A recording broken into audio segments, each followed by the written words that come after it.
Bismillahirrahmanirrahim. Assalamualaikum warahmatullahi wabarakatuh. Waalaikumsalam. Alhamdulillah wa syukurillah wassalatu wassalamu ala rasulillah wa la hawla wa la quwata illa billah wa ba'd. Bapak Ibu para peserta pengajian Ahad pagi Islamic Center Al-Muhtadin rahimakumullah. Pagi ini kita melanjutkan kajian kita tafsir surat Yunus ayat ke-65 sampai ke-67. Nah, kita merujuk kepada tafsir Syekh Az-Zuhaili, Syekh Wahbah Az-Zuhaili, yaitu tafsir Al-Munir dan tafsir Al-Wasit. A'udzu billahi minasyaitonir rajim. Bismillahirrahmanirrahim. Wala yahzunka qauluhum innal izzata lillahi jami'an huwas samiul alim. Wala yahzunka, dan janganlah membuat engkau sedih. Apa yang membuat engkau sedih? Qauluhum, kata-kata mereka. Innal izzata, sesungguhnya kemuliaan itu hanyalah lillahi, milik Allah. Jami'an, keseluruhannya. Huwa, dia adalah Allah, as-sami'u, yang maha mendengar, al-alimu, yang maha mengetahui. Ala, ketahuilah, innalillahi, sesungguhnya milik Allah, man fis samawati wa man fil ardi, siapapun yang di langit dan siapapun yang di bumi. Wa ma yattabi'ul ladzina yad'una min dunillahi syuraka'a, dan tidaklah dia mengikuti alladzina yad'una min dunillah, sesuatu yang mereka sembah-sembah selain Allah, syuraka'a, sebagai sekutu. Iyattabi'una illa dhanna, yattabi'una, tidaklah mereka mengikuti illa dhanna, kecuali hanya dugaan-dugaan. Wa inhum illa yahrusun, dan tidak lain mereka hanya menduga-duga, mengira-ira. Walladzi ja'ala lakumul laila litaskunu fihi, dialah Allah alladzi ja'ala lakum, yang telah menjadikan bagi kalian al-laila, malam hari, litaskunu fihi, supaya engkau menjadi tenang, beristirahat fihi, di dalam malam itu. Wan naharo, dan dia menjadikan siang hari, mubsiron, menjadi sesuatu yang kelihatan jelas.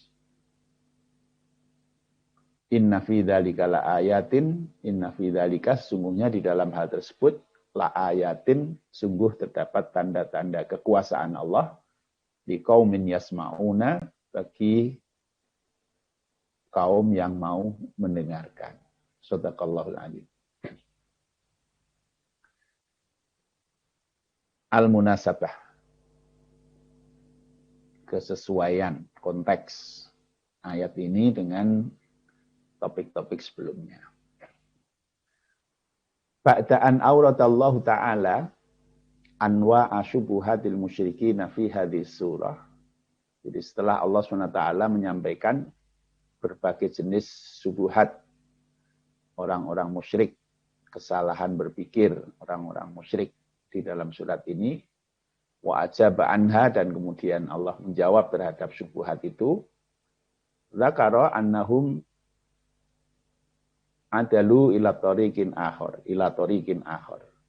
Allah kemudian menyebutkan bahwa mereka, orang-orang musyrik itu, berpindah kepada jalan yang lain. Jadi setelah semua syubhat mereka itu dijawab oleh Allah melalui ayat-ayat yang diturunkan kepada Rasulullah sallallahu alaihi wasallam. Nah, kemudian mereka berpindah kepada cara lain di dalam menentang Rasulullah sallallahu alaihi wasallam itu. Wa huwa at-tahdidu, yaitu dengan cara ancaman, wa tahwif, dan menakut-nakuti, bi annahum ashabus sultati wal mali, bahwa sungguhnya mereka, para orang-orang Quraisy itu adalah para pemilik kekuasaan dan juga pemilik kekayaan. Fa'ajabahum Allahu an dzalika bi qaulihi wa la yahzunka qauluhum. Maka Allah kemudian menjawab terhadap ucapan-ucapan mereka itu dengan firman-Nya wa la yahzunka qauluhum, dan janganlah membuat engkau sedih kata-kata mereka itu. Tabsyiran lahu bin nasri alaihim, yaitu sebagai kabar gembira terhadap Rasulullah, bin nasri alaihim, untuk diberikan kemenangan terhadap mereka orang-orang kafir itu.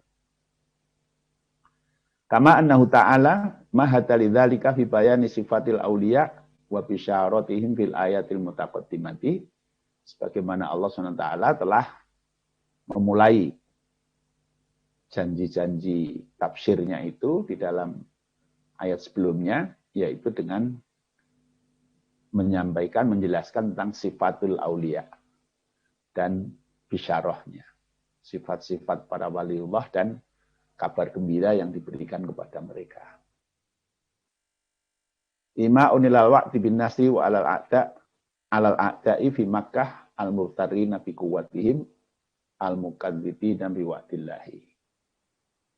Ya, kemudian dilanjutkan dengan janji untuk memberikan pertolongan di dalam menghadapi musuh-musuh di Mekah ini, yang mereka itu mughtarrin bi quwwatihim. Mereka tertipu, silau dengan kekuatannya. Merasa hebat, merasa kuat.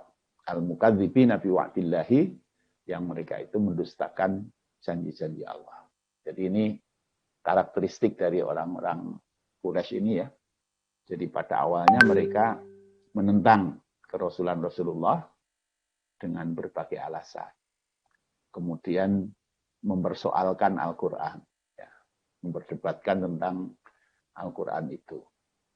Nah, setelah semuanya itu dijawab oleh Allah melalui Rasulullah dengan diturunkannya wahyu-wahyu, nah, dan mereka tidak bisa menjawab semua jawaban dan tantangan-tantangan yang Allah berikan kepada mereka.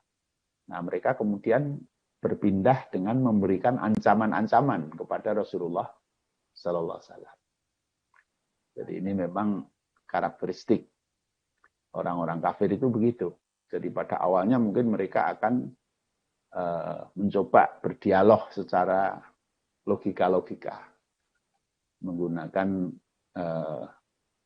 akal mereka ya. Nah, tapi ketika dialog-dialog itu mereka sudah tidak mampu lagi untuk menjawabnya, nah kemudian mereka mulai menggunakan tekanan-tekanan, ancaman-ancaman. Dan biasanya nanti juga dilanjutkan dengan tindakan-tindakan represi terhadap para rasul ya. Ini sebagaimana dulu Nabi Ibrahim juga begitu, pertama diajak berdialog ya. Kemudian ketika sudah mentok, mereka tidak mampu lagi untuk memberikan jawaban terhadap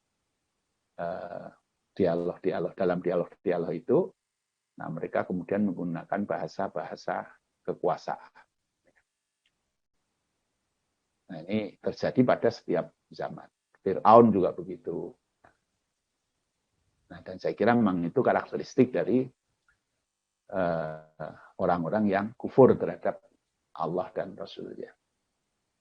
Nah ini sifat seperti itu berjalan terus sampai akhir zaman ya. Jadi itu memang karakteristiknya begitu.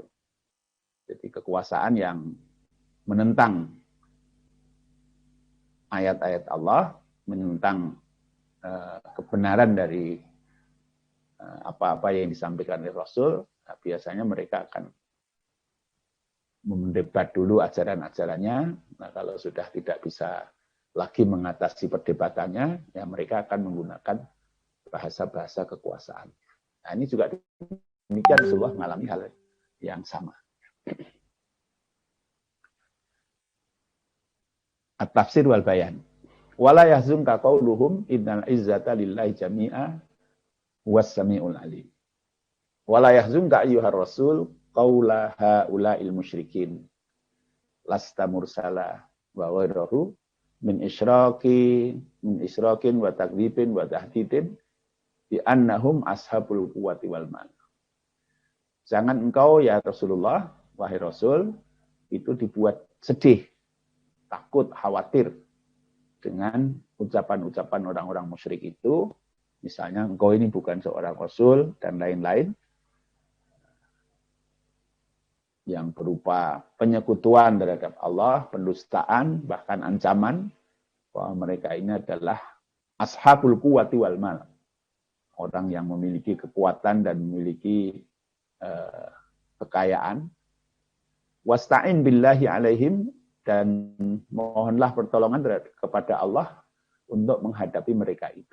Wa tawakkal alaihi, dan bertawakallah kepada Allah. Kenapa? Fa innal izzata ay al-ghulbah wal quwwah wal qahr lillahi ta'ala jami'an ay jami'uha lahu. Karena sesungguhnya kemuliaan, yaitu kemenangan, kekuatan, kemampuan untuk memaksa, itu hanyalah milik Allah Ta'ala seluruhnya. Wa amma isbatul izzati li rasulihi walil mu'minin fa fi ayatin ukhra walillahil izzatu walil rasulihi walil mu'minina wal izzatu kulluha billahi wa ilallah. Di ayat lain, surat Munafikun ayat 8, itu ada ungkapan walillahi al izzatu walil rasulihi walil mu'minin. Dan hanyalah milik Allah, Rasul, dan orang-orang mukminlah izzah itu. Nah, asalnya izzah itu hanya milik Allah. Nah, kalaulah Rasul dan orang-orang mukmin itu memiliki izzah, itu adalah karena Allah. Karena Allah dan digunakan untuk Allah SWT. Jadi izzahnya itu bukan karena pribadinya Rasul itu, bukan karena pribadinya orang yang beriman, tetapi izzahnya Rasul dan izzahnya orang-orang beriman, itu adalah karena Allah SWT. Jadi karena disandarkan kepada izzahnya Allah Subhanahu wa Ta'ala. Jadi seorang mukmin itu punya izzah karena dia bersandar kepada Allah. Jadi begitu dia lepas sandarannya kepada Allah, ya izzahnya hilang. Tidak ada lagi izzah yang dia miliki. Rasul pun begitu. Jadi izzahnya itu karena disandarkan kepada Allah Subhanahu wa Ta'ala. Wa as-sami'u li aqwali ibadihi wa minha aqwaluhum al-mutadamminatu takdzibal haqqi wa id'a asyirki. Dialah Allah yang maha mendengar terhadap kata-kata hamba-hambanya. Nah, termasuk kata-kata hamba-hambanya itu adalah ungkapan orang-orang kafir ini yang mengandung pendustaan terhadap kebenaran dan pengakuan terhadap sekutu-sekutu bagi Allah. Al-alimu bi ahwalihim wa bima yaf'aluna min idza'in wa kaidin. Yang Allah ini maha mengetahui terhadap seluruh keadaan dari orang-orang musyrik ini. Dan seluruh tindakan dari orang-orang musyrik ini, baik berupa menyakiti Rasulullah dan para pengikutnya, maupun membuat tipu daya terhadap Rasulullah dan para pengikutnya. Nah, kalau Allah sudah mendengar dan mengetahui tindakan dan perbuatan mereka, wa sayujazihim alaihi, dan Allah akan memberi balasan kepada mereka terhadap hal-hal tersebut.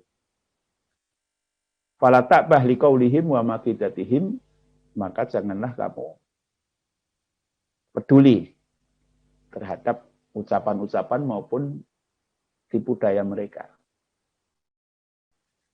Udah santai aja lah, jadi nggak usah diperhatikan ya ucapan-ucapan mereka itu. Jadi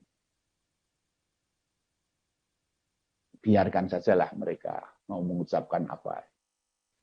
Nah, wa fi hadza tasliyatun lin Nabi sallallahu alaihi wasallam ala ma yalqahu min adza qaumihi. Nah, ungkapan Allah innal izzata lillahi jami'ah wa as-sami'ul alim wa la yahzunka qauluhum innal izzata lillahi jami'an wa as-sami'ul alim, ini merupakan tasliyah. Jadi hiburan ya. Ngayem-ngayemi, menenangkan Rasulullah SAW terhadap apa yang beliau temui dari perlawanan kaumnya. Wa tabsyirun lahu bin nasri alaihim, dan memberi kabar gembira kepada Rasulullah bahwa Allah akan menolong beliau dalam menghadapi mereka itu. Allah akan memberikan kemenangan bagi Rasulullah dalam menghadapi mereka itu. Ala inna lillahi man fis samawati wa man fil ardi. Wa ma yattabi'ul ladzina yad'una min dunillahi syuraka'a iyattabi'una illa dhanna wa inhum illa yahrusun. Kemudian Allah menegakkan dalil atas kesendiriannya, maksudnya hanya Allah saja, hanya milik Allah saja izah itu, yaitu dengan mengatakan ala innalillahi man fis samawati wa man fil ardi. Jadi kenapa Allah itu menyatakan innal walillahil izzatu? Kenapa Allah mengatakan innal izzata lillahi? Bahwa izzah itu hanyalah milik Allah, karena innalillahi man fis samawati wa man fil ardi. Sesungguhnya milik Allah lah semua. Siapapun yang di langit dan di bumi itu. Jadi kalau seluruhnya milik Allah, maka ya kekuasaan, kehormatan, kemuliaan itu hanyalah milik Allah SWT. Wa ma yattabi'ul ladzina yad'una min dunillahi syuraka iyattabi'una illa dhanna wa inhum illa yahrusun. Dan tidaklah orang-orang kafir itu mengikuti berhala-berhala yang mereka sembah selain Allah sebagai sekutu-sekutu bagi Allah. Iyattabi'una illa dhanna, mereka itu tidak mengikuti kecuali hanya dugaan-dugaan. Layat tapi haula musyrikin suraka alillah fil haqiqah. Jadi orang-orang musyrik itu sebenarnya tidaklah menjadi pengikut kepada para sekutu Allah. Ya, hakikatnya begitu. Kenapa? Falaisa lillahi syarikun abadan, karena sebenarnya Allah itu tidak pernah memiliki sekutu. Walaisa lisyuraka ilmaz'umina qudratun ala syai'in min tadbiri umuril ibad wa taf'id dharri anhu. Dan sekutu-sekutu itu yang mereka anggap sebagai sekutu bagi Allah, maksudnya sesuatu yang disembah-sembah, dipertuhan selain Allah, misalnya para berhala itu, ya, kemudian ya benda-benda lain yang mereka anggap sebagai pemberi pertolongan atau penolak terhadap kesulitan-kesulitan dan madarat. Nah, itu sebenarnya adalah sesuatu yang tidak ada. Para sekutu itu yang mereka kira memiliki kekuasaan untuk melakukan sesuatu, min tadbiru umuril ibad, untuk mengatur urusan-urusan seseorang, wa taf'id dharri anhum, dan juga menolak madarat dari mereka. Bal innahum la yamlikuna taf'ad dharri an anfusihim. Tetapi sebenarnya para sekutu itu sendiri tidak mampu untuk menolak madarat terhadap diri mereka sendiri. Wala yamlikuna jalba ayyi naf'in lahum, dan juga tidak bisa berbuat apapun yang bisa memberi manfaat pada diri mereka sendiri. Jadi ini orang-orang kafir itu kan memiliki keyakinan-keyakinan terhadap sesuatu yang mereka sekutukan kepada Allah itu.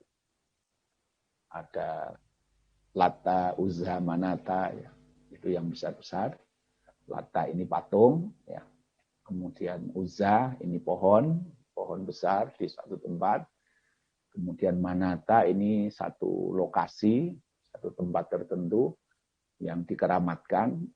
Nah, yang mereka ini mengira, ya, sekutu-sekutu Allah ini, berhala itu, atau pohon besar itu, atau tempat yang dikeramatkan itu mereka mengira bisa memberikan manfaat kepada mereka, bisa menolong mereka, atau bisa menolak mandorot terhadap mereka.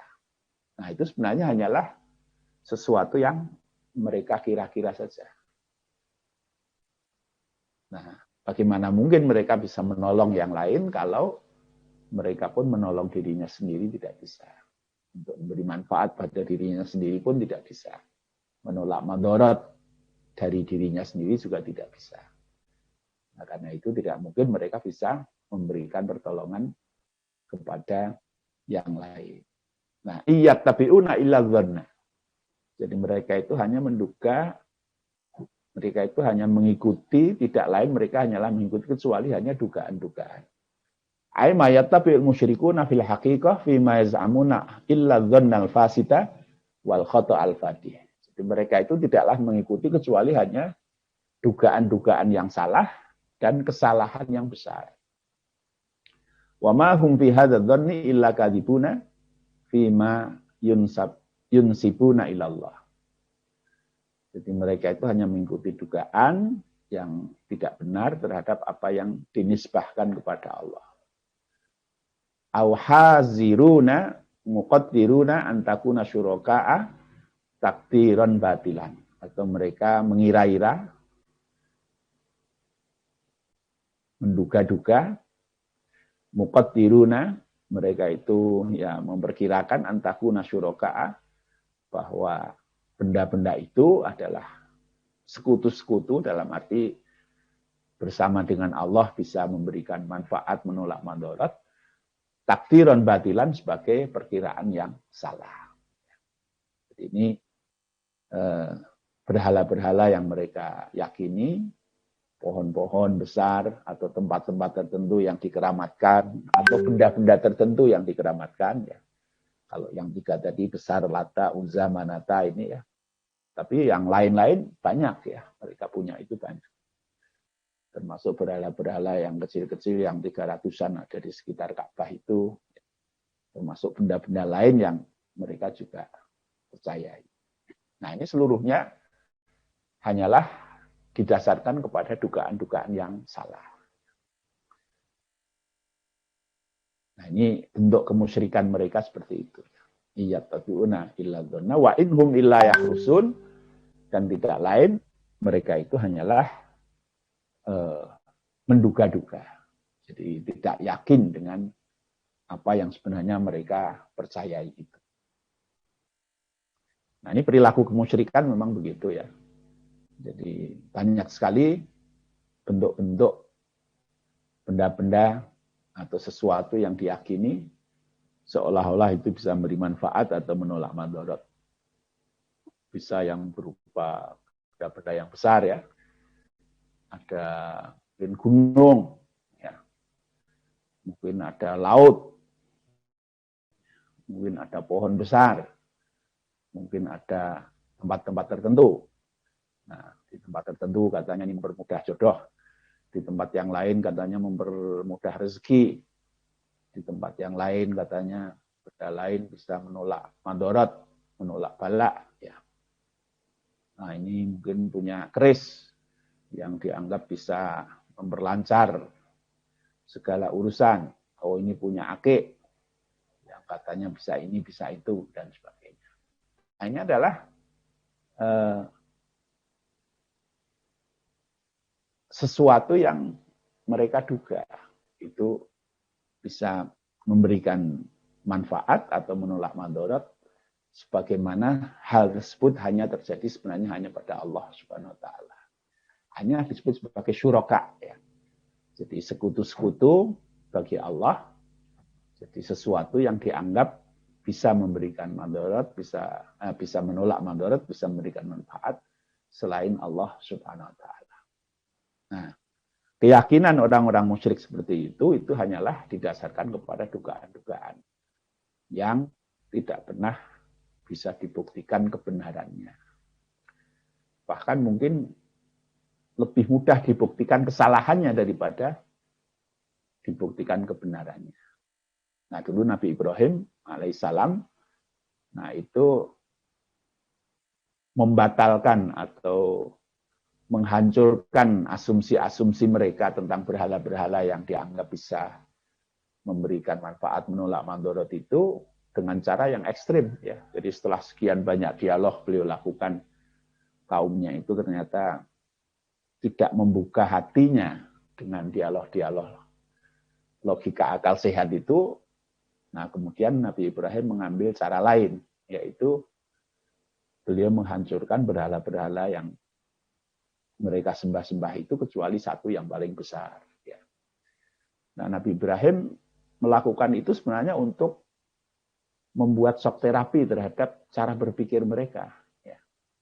Jadi bukan sekedar untuk persoalan menghancurkannya itu. Kalau hanya menghancurkan itu ya mereka bisa buat lagi gitu. Nah, tetapi Nabi Ibrahim lebih pada membangun pintu dialog baru ya dengan cara yang dalam tanda kutip mungkin ekstrim ya, sangat mengagetkan terhadap mereka. Nah, karena itu begitu mereka kembali kepada tempat peribadatannya, mendapati sekian banyak berhalanya itu hancur, padahal berhala inilah yang mereka sembah-sembah, yang mereka agung-agungkan. Nah, kemudian mereka marah ya, mencari siapa yang telah menghancurkan Tuhan-Tuhan kita. Nah, kemudian Ibrahim tidak melarikan diri. Ya, dia tetap di situ karena memang tujuannya untuk membuka dialog baru. Jadi bukan sekedar untuk menghancurkan benda-benda itu. Kalau benda-benda itu dihancurkan ya hancur saja. Tapi kalau cara berpikir masyarakatnya belum berubah ya nanti akan dibuat yang baru yang lebih bagus. Nah, tapi tujuan Ibrahim bukan itu, bukan bendanya itu, tetapi lebih pada membangun kesadaran berpikirnya. Karena itu Ibrahim tidak melarikan diri. Ketika dicari, bisa dengar kemungkinannya adalah Ibrahim. Kemudian Ibrahim dipanggil, ya datang dia. Kemudian ditanya, wahai Ibrahim, apakah engkau yang menghancurkan berhala-berhala ini, Tuhan-Tuhan kami ini? Nah, di situ Ibrahimnya menjawab, coba tanyakan yang paling besar itu, mungkin dia, karena dia tidak rusak sendiri kok, yang lain rusak semua kok. Nah, kemudian mereka pun menundukkan kepalanya, maksudnya mereka menyadari bahwa ya tidak mungkinlah yang besar itu yang menghancurkan yang lain gitu ya.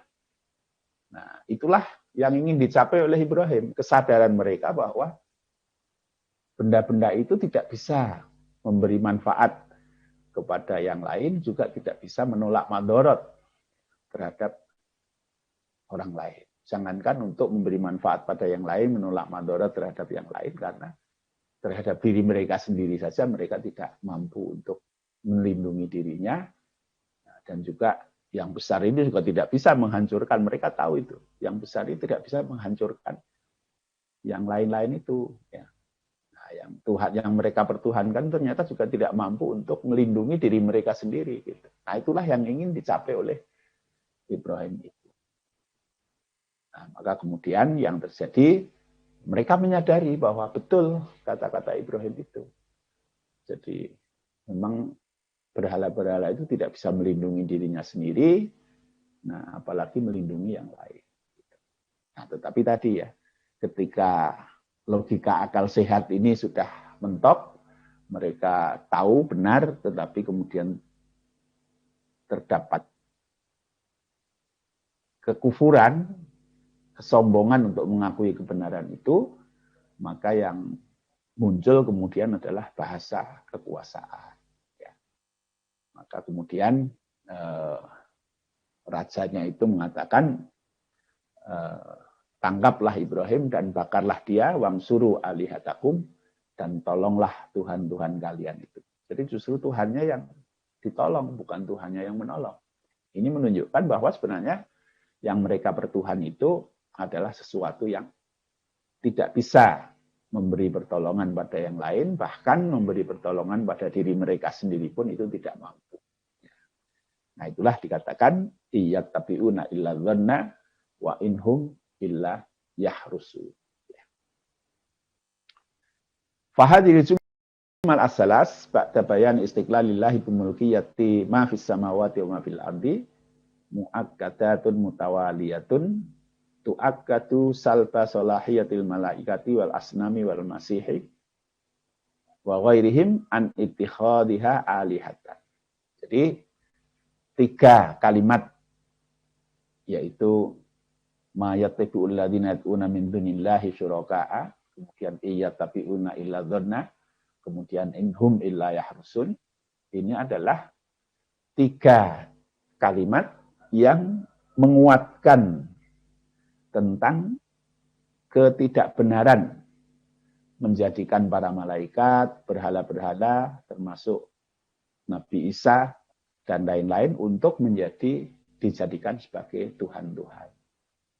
Ada yang bertuhan malaikat, ada yang bertuhan matahari, ada yang bertuhan laut, bertuhan gunung, termasuk ada yang bertuhan berhala-berhala, bahkan ada yang bertuhan Nabi Isa alaihissalam al-Masih ya. Nah, ini sesuatu yang tidak benar ya. Jadi sesuatu yang salah. Wala ittikhadhaha wasata'a aw syufa'a aw wasa'ila lillah. Dan juga tidak benar menjadikan mereka sebagai wasilah-wasilah, perantara atau penolong-penolong dalam rangka menuju Allah Subhanahu wa taala. Jadi mereka mengatakan bahwa berhala-berhala itu adalah zulfa. Jadi mereka tidak menjadikan berhala-berhala itu illa zulfa, kecuali sebagai perantara ya, antara mereka dengan Allah SWT. Ada juga yang mengatakan bahwa ya Nabi Isa ini adalah sebagai perantara antara mereka dengan Allah SWT dan lain-lain. Nah, ini Allah tidak butuh perantara-perantara itu. Jadi kita kalau bermohon kepada Allah, ya langsung saja kepada Allah Subhanahu wa taala. Nah, tidak perlu dengan menyembah kepada Allah melalui berhala-berhala itu. Nah, ini ada sebagian orang yang mengira bahwa orang Islam itu menyembah Ka'bah, menyembah batu yang di Mekah itu. Jadi tidaklah demikian. Sebenarnya Ka'bah itu hanyalah satu titik yang dijadikan oleh Allah sebagai tempat menghadap. Jadi semua orang diminta menghadap ke satu titik, yaitu titiknya itu adalah Ka'bah itu. Jadi tidak pernah ada ajaran untuk kita menyembah kepada Ka'bah. Atau menjadikan Ka'bah itu sebagai wasilah kita di dalam menyembah Allah. Tidak sama sekali. Itu hanyalah tempat kita menghadap. Nah, karena itu ketika dulu Rasulullah SAW masih di Mekah, beliau ketika sholat diperintahkan menghadap ke Baitul Maqdis. Ya, Rasulullah biasa kalau sholat ketika masih di Mekah itu di selatan Ka'bah. Sehingga beliau menghadap Ka'bah sekaligus menghadap ke Baitul Maqdis. Nah, kemudian ketika hijrah ke Madinah, kalau menghadap ke Baitul Maqdis, ya, ke Masjidil Aqsa, itu artinya membelakangi Ka'bah. Nah, kalau menghadap Ka'bah itu membelakangi Masjidil Aqsa. Nah, Rasulullah sendiri tidak nyaman membelakangi Ka'bah itu. Nah, kemudian beliau bermohon pada Allah untuk ketika sholat itu menghadap ke Ka'bah. Gitu. Nah, maka kemudian turunlah perintah untuk menghadap ke Ka'bah. Dan itu artinya balik kanan. Ya. Jadi sholatnya bukan lagi menghadap ke utara, tetapi ketika dari Madinah itu menghadap ke selatan. Nah, mungkin Bapak Ibu masih ingat kisah Masjid Qiblatain di Madinah ya. Nah, itu adalah kisah di mana saat itu Rasulullah sedang sholat di masjid itu, mengimami kaum di situ. Nah, kemudian turun perintah untuk mengubah arah kiblat menuju ke Masjidil Haram. Nah, sehingga Rasulullah kemudian membalik, jadi berbalik menghadapnya. Nah, sehingga dikenal masjid itu dengan Masjid Dua Kiblat atau Masjid Qiblatain. Ya. Nah, ketika orang-orang Yahudi kecewa dengan perubahan arah kiblat itu, karena pada saat awalnya orang-orang Yahudi di Madinah itu masih merasa senang. Oh, Muhammad walaupun mengaku sebagai nabi baru, membawa ajaran baru, kiblatnya menghadap juga ke kiblatnya orang Yahudi, yaitu ke Masjidil Aqsa. Jadi mereka merasa lebih senior dari Islam gitu. Dan itu betul sebenarnya, tapi mereka merasa lebih tinggi derajatnya karena ternyata Nabi yang baru ini juga menghadapnya kepada kiblat mereka. Nah, maka kemudian ketika Allah memerintahkan untuk merubah arah kiblat itu, orang Yahudi ini kemudian marah ya. Marah. Mereka tidak suka gitu. Nah, itulah yang diungkap oleh Allah dalam surat Al-Baqarah ya, awal juz 2 itu. Jadi saya qulu sufaha umawallahum an qiblatihimul lati kanu 'alaiha. Kemudian Allah menjawabnya qul lillahil masyriq wal maghrib. Ya. Jadi orang-orang Yahudi itu yang disebut oleh Allah di situ as-sufaha, ya, orang-orang yang bodoh ini mengatakan mawallahum an qiblatihimul lati kanu 'alaiha. Apa yang menyebabkan mereka berpaling dari kiblat yang telah mereka ikuti sebelumnya, yaitu Masjidil Aqsa. Kok kemudian berpindah ke arah Masjidil Haram. Ini mereka tidak suka itu. Maka jawaban Allah adalah kullillahil masyriqu wal maghrib. Ya, katakanlah milik Allah lah al-masyriqu, timur, wal maghribu, dan barat itu. Dan juga utara, selatan, atas, bawah, semuanya milik Allah. Jadi persoalan menghadap di dalam beribadah itu bukan persoalan benda yang dipertuhankan, tetapi adalah persoalan ketaatan kepada Allah tentang kemana arah kita menghadap di dalam beribadah itu. Jadi ketika dulu Allah merintahkan menghadap ke arah Baitul Maqdis, ya Rasulullah, para sahabat menghadap ke sana. Kalau Allah kemudian memerintahkan untuk menghadap ke yang lain, ya mereka berubah menghadap ke yang lain. Jadi bukan persoalan benda yang dihadapi, tetapi lebih kepada persoalan ketaatan kepada apa yang diperintahkan oleh Allah Subhanahu wa taala. Nah, itulah substansi dari menghadap kemana di dalam kita sholat itu. Bukan kita menghadap ke arah Ka'bah karena Ka'bah itu menjadi wasilah kita di dalam kita menyembah Allah, atau bahkan bukan kita menyembah Ka'bah itu, tidak sama sekali. Tapi Ka'bah ini hanyalah sebuah titik ketika Allah memerintahkan kita menghadap ke situ. Nah, kalau kita diperintah menghadap kemana saja, ya kita ikuti apa yang diperintahkan oleh Allah Subhanahu wa taala. Nah, ini. Jadi kita meyakini bahwa selain Allah, siapapun mereka, apakah itu para malaikat, apakah itu para nabi, apalagi itu benda-benda, ya, misalnya berhala, gunung, laut, dan sebagainya, itu sama sekali bukanlah Tuhan, dan sama sekali Allah tidak membutuhkan mereka itu sebagai wasilah-wasilah untuk kita sampai kepada Allah SWT. Kama huwa sya'nu hukami dunya wal muluki dzalimin alladzina la yasudu ilaihim illal wusata fa jami'u man fis samawati wal ard mamlukun lillahi ta'ala. Nah, termasuk semua penguasa di muka bumi ini, rejim-rejim siapapun ya, apakah itu rejim Fir'aun, apakah itu rejim Quraisy, apakah itu rejim-rejim yang lain, sama sekali mereka tidak berhak untuk mempertuhankan diri. Tidak boleh kita tunduk patuh taat kepada mereka kecuali sejalan dengan ketaatan kita kepada Allah. Karena apa? Karena seluruh yang di langit dan yang di bumi itu adalah sesuatu yang dikuasai oleh Allah SWT. In kullu man fis samawati wal ardi illa atir rahmani abda. Jadi seluruhnya adalah hamba-hamba Allah.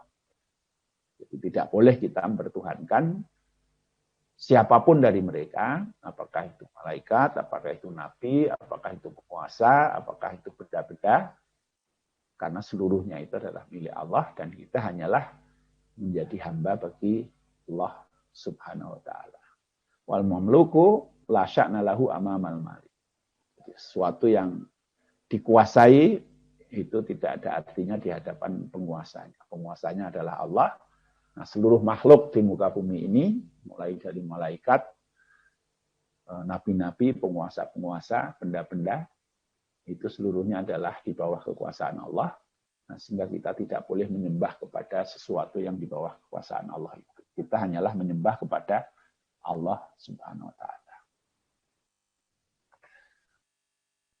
Walladzi ja'ala lakumul laila litaskunu fihi wan nahara mubsira inna fi dzalika laayatin liqaumin yasma'un. Summastatalla ta'ala ala kaunil izzati lillahi jami'a wa in idami ayyadawrin lisyuraka ma'allahi fil khalqi wat taqdir wat tasarruf wat tadbir biqaulihi huwallazi ja'ala lakumul laila ay innahu ta'ala qasama az-zaman qismaini wa huma al-lail wan nahar wa ja'ala al-laila il-istirahah was sakan wal itminan fihi ba'da'ana in-nahar wal istighfari fihi wa ja'ala an-nahara mudi'an lil ma'ash wa sa'ya wal asfar wa qada al-masalih. Jadi Allah kemudian menunjukkan kekuasaan yang lain yang menunjukkan bahwa kemuliaan itu hanyalah milik Allah. Kekuasaan itu hanya milik Allah. Dan meniadakan peran terhadap selain Allah di dalam mengatur segala sesuatu. Nah, sehingga Allah menunjukkan misalnya huwallazi ja'ala lakumul laila litaskunu fihi wan nahara mubsira. Dialah Allah yang menjadikan malam dan siang. Nah, malam untuk kita beristirahat dari kesibukan-kesibukan di siang hari, masalah-masalah yang kita hadapi di siang hari. Kemudian siang hari Allah jadikan terang benderang untuk kita beraktivitas, untuk memenuhi kehidupan kita. Perjalanan ke sana, kemari, ya, kemudian menunaikan segala keperluan kita. Nah, ini sebagaimana yang diungkap oleh Allah di dalam ayat yang lain, surat An-Naba. Wa ja'alna naumakum subata, dan kami jadikan tidur kalian sebagai waktu beristirahat. Wa ja'alna laila libasa, kami jadikan malam hari sebagai pakaian. Wa ja'alna nahara ma'asya, kami jadikan siang hari sebagai tempat mencari kehidupan. Juga di dalam surat Al-Isra, ya, wa ja'alna laila wan nahara ayataini, dan kami jadikan siang dan malam sebagai malam dan siang sebagai dua tanda kekuasaan Allah. Famahawna ayatal lail, kemudian kami hilangkan, kami hapus tanda-tanda malam hari. Jadi kegelapan, bulan dan sebagainya dihilangkan. Wa ja'alna ayatan nahari mubsiratan litabtahu fadlan min rabbikum. Kemudian kami jadikan tanda-tanda siang hari yang bisa terlihat untuk kalian mencari rezeki dari Allah. Walita'lamu adat sinin wal hisaba, dan Allah jadikan malam dan siang itu sebagai hitungan-hitungan tahun, ya, dan hitungan-hitungan yang lain. Wa fi hadza tambihun ala kamali qudratihi ta'ala wa 'azimi ni'matihi al-mutawahhid huwa bihima. Liyatul lahum ala tafarrutihi bi istihqaqil ibadati wa ayyuhiduhu biha. Nah, dengan dua tanda kekuasaan Allah itu, Allah ingin memberikan catatan tentang kesempurnaan kekuasaan Allah dan besarnya nikmat Allah yang menyatu di dalam siang dan malam itu. Liyatul lahum ala tafarrutihi bi istihqaqil ibadati, untuk menunjukkan kepada mereka, kepada orang-orang musyrik ini, tentang hak untuk disembah itu hanyalah milik Allah SWT. Allah yang beri kita siang dan malam dengan kekhususan sifat-sifat masing-masing. Wa ayyuhiduhu biha, dan untuk mereka bertauhid, mentauhidkan Allah dengan tanda-tanda kekuasaannya itu. Bi annahu adzlama laila lis-sakan fihi min mata'ibil ma'ash bin nahar. Allah menjadikan malam gelap untuk kita bisa beristirahat di dalamnya dari kesibukan dan kecapean kehidupan siang hari. Wa dha'an nahar li ibsari matalibil arzaq wal makasib. Kemudian Allah menjadikan siang hari bersinar untuk kita bisa melihat tempat-tempat kita mencari rezeki dan pekerjaan-pekerjaan kita. Gitu. Jadi ini secara normal sebenarnya memang begitu. Jadi malam hari itu adalah waktu yang disiapkan Allah untuk kita beristirahat. Nah, siang hari dengan segala siangnya ini Allah siapkan untuk manusia ini bekerja. Memenuhi ya, secara normal umat manusia di dunia ini ya malam hari beristirahat dan siang hari itu bekerja memenuhi kebutuhan-kebutuhan mereka.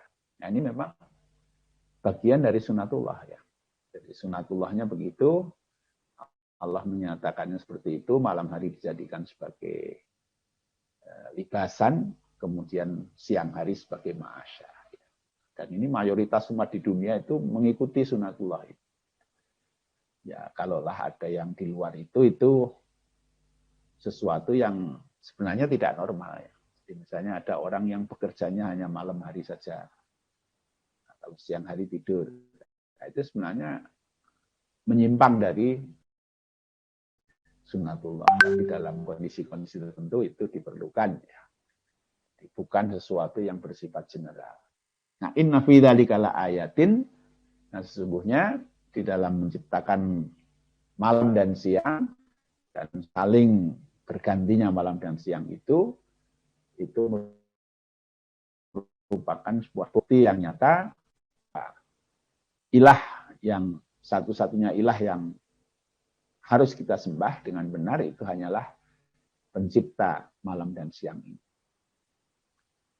Jadi bukan yang lain. Jadi kalau misalnya ada yang nyembah malaikat, ya malaikat tidak menciptakan siang malam ini. Ada yang menyembah nabi, nabi pun tidak menciptakan itu. Ada yang menyembah benda-benda, ya. Jadi benda-benda ini juga sama sekali tidak menciptakan itu semua. Nah, Allah yang menciptakan siang dan malam dan mengatur segala ritme kehidupan kita berdasarkan siang dan malam ini. Nah, itulah satu-satunya yang seharusnya kita sembah. Liqaumin yasma'una hadhil hujjaj wal adillah faya'tabiruna biha wa yatadabbaruna ma yasma'un wa yastadilluna ala uzmati khaliqiha wa muqaddiruha wa musayyiruha. Yaitu bagi orang-orang yang bisa mendengar terhadap hujjah-hujjah ini dan dalil-dalil ini, kemudian mengambil ibrah, merenungkan apa yang mereka dengar, kemudian mengambil petunjuk tentang keagungan pencipta siang dan malam. Nah, itulah Allah Subhanahu wa Ta'ala. Jadi tiga ayat ini, dari tiga ayat ini ada beberapa hal yang bisa kita ambil. Pertama, innal izzata lillahi jami'ah, bahwa kemuliaan, kekuasaan penuh itu hanyalah milik Allah Subhanahu wa Ta'ala. Nah, karena itu ini dalam rangka meyakinkan Rasulullah SAW jangan khawatir dengan orang-orang musyrik yang mengaku punya kekuasaan, yang mengaku punya kekuatan dan sebagainya. Sesungguhnya hanyalah Allah yang. Kemudian Allah itu adalah as-sami li aqwalil ibad wa aswatihim, yang mendengar seluruh ucapan dan juga yang maha mengetahui seluruh perbuatannya. Nah, Allah yang ketiga adalah Allah malikun fis samawati man fil ardh, pemilik terhadap seluruh yang di langit dan yang di bumi. Jadi bukan yang lain-lain selain Allah. Termasuk orang-orang kafir yang merasa sok kuat itu pun sebenarnya di bawah kekuasaan Allah SWT. Jadi mereka yang mengaku sebagai berkuasa, mereka harus tahu bahwa sebenarnya kekuasaan itu hanyalah milik Allah. Nah, kemudian yang keempat, orang-orang musyrik di dalam ibadah mereka itu sebenarnya tidaklah menjadi pengikut terhadap sekutu-sekutu Allah itu. Jadi mereka hanyalah berdasarkan kepada dugaan-dugaan. Ya, dugaan-dugaan saja dan mereka tidak pernah yakin. Nah, karena itu kita mendapati banyak sekali orang-orang yang musyrik itu ya. Jadi sebenarnya mereka juga ragu terhadap apa yang mereka lakukan. Nah, kemudian yang kelima, bahwa kewajiban beribadah itu hanyalah kepada Allah yang menciptakan malam dan siang. Nah, yang keenam, Allah memiliki hikmah yang besar di dalam menciptakan malam dan siang. Untuk apa malam diciptakan dan untuk apa siang diciptakan. Nah, kemudian yang terakhir, di dalam ciptaan langit dan bumi, juga penciptaan siang dan malam, itu terdapat tanda-tanda yang pasti terhadap keharusan kita untuk hanya menyembah kepada penciptanya itu, yaitu Allah Subhanahu wa Ta'ala. Nah, demikianlah Bapak Ibu yang bisa kita kaji dari ayat ini. Jadi ayat-ayat ini memberi dasar yang kokoh kepada Rasulullah dan para sahabat radhiyallahu anhum untuk mereka tidak risau terhadap ancaman-ancaman yang diberikan oleh orang-orang musyrik itu, karena sesungguhnya al-izzatu billah. Jadi kemuliaan, kekuasaan penuh itu hanyalah di tangan Allah Subhanahu wa Ta'ala. Jadi orang-orang musyrik dan yang mereka sembah itu tidaklah ada nilainya sama sekali di hadapan izzatullah, kekuasaan Allah. Wallahu a'lam bishawab. Assalamualaikum warahmatullahi wabarakatuh.